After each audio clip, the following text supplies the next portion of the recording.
nakasali dito yung IPMR representative there, na Uncle Erminio nga suklat, patay nga awan nga eh. Isa sa tanda ni kibutusan eh. Malagip ko dito yung memorable dating nga lugar ta dito markara iso na nga binay ko director. Dito iti may saka na nga bakan mi, so nga dapat at iso na. At mami na dito yung ministrative man ini, kanagtulong ka dyan. Kaya paikik ka elementary school. Siyak ni Joel nga alaksam.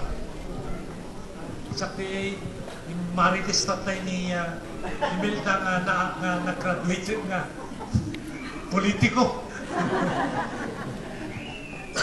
Ang famon na nakita ng tatay, wala na isang balang hindi bagbagan na kahit kasangsangkot ni. Ay, gagaran na kamugaya.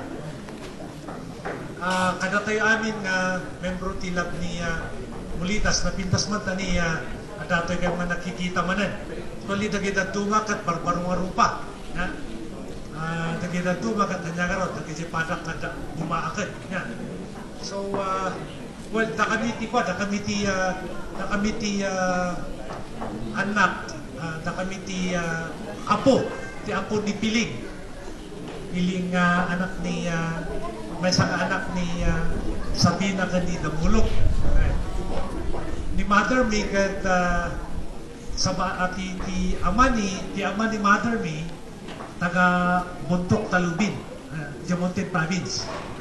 So, the uncle nga Pedro, kapsat da ni Mother Me. Iso ti ina una nga kapsat da ni Mother Me, iti ina. Ni Lola nga Piling, asawa iti taga salat nga ni Dampulay, Suklat. Iso nga nga nagkatuluyan,